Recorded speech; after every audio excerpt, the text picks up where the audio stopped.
mon cœur est malade, toi seul peux me guérir. Aujourd'hui, je vais vous parler du miel. On nous conseille régulièrement de réduire notre consommation d'aliments sucrés. Mais le miel a quelque chose de particulier. Ce produit unique résulte de la récolte méticuleuse du nectar des fleurs par les abeilles. Le fruit d'un tel travail ne peut être que bon. Le miel renferme plus de glucides que le sucre, 65 calories par cuillère à soupe contre 48 pour le sucre blanc. Les calories mises à part, il offre de surprenants bienfaits pour la santé.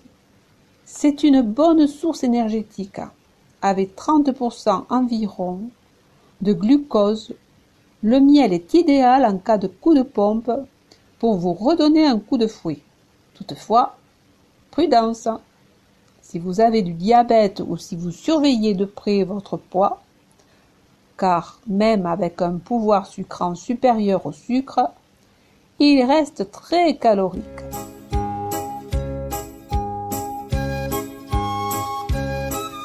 Le miel tue les bactéries et accélère la cicatrisation. Il est utilisé dans certains services hospitaliers pour aider à la cicatrisation des plaies et des brûlures. Pas n'importe lequel. Les médecins utilisent des miels d'une grande pureté bactériologique et plus spécifiquement des miels de thym au pouvoir antiseptique reconnu. C'est aussi un laxatif naturel. Du fait de sa forte concentration en fructose, le miel est le remède idéal contre la constipation occasionnelle.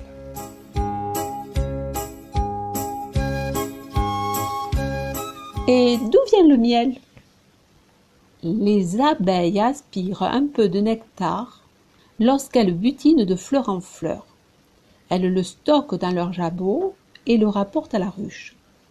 Ce nectar est transformé en miel grâce au travail des ouvrières qui l'aspirent, puis le recrachent, le mêlant à leur salive et à des sucs digestifs. Il est ensuite placé dans les alvéoles de cire hexagonale pour nourrir les jeunes. Le nectar liquide se transforme en miel par évaporation. Le produit fini se compose principalement de sucre ainsi que d'un peu de pollen, de cire, de protéines, de vitamines et de minéraux. La lavande, les fleurs d'agrumes et de framboisier fournissent des miels savoureux.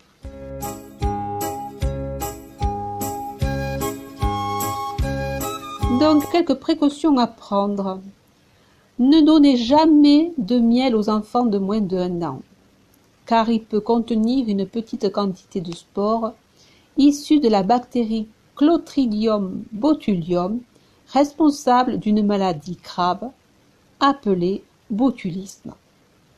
Ces spores ne se développent pas dans l'intestin des adultes ni chez les grands enfants, mais elles peuvent se multiplier chez les bébés et provoquer une forme grave d'empoisonnement alimentaire, le botulisme infantile. Méfiez-vous aussi des suppléments de gelée royale, substance que les abeilles produisent pour nourrir les larves appelées à devenir reines. Ils peuvent, chez certaines personnes allergiques qui en consomment, provoquer des crises d'asthme.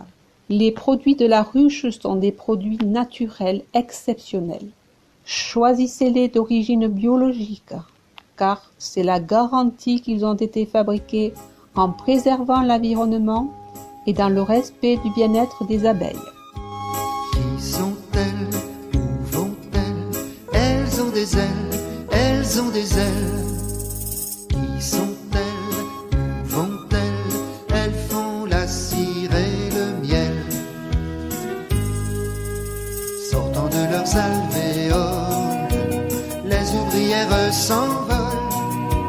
Courageuses, elles reviennent, chargées de pollen.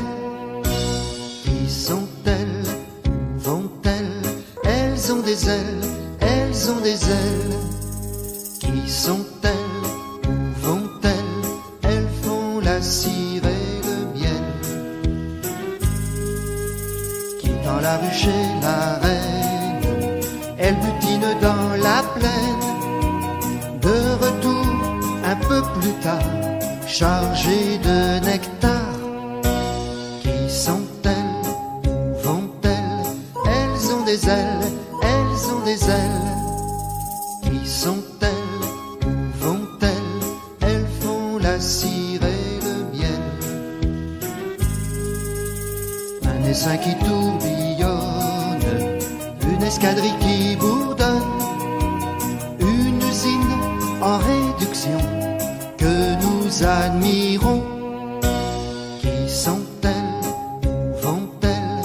Elles ont des ailes, elles ont des ailes. Qui sont-elles? Où vont-elles? Merci, merci les abeilles.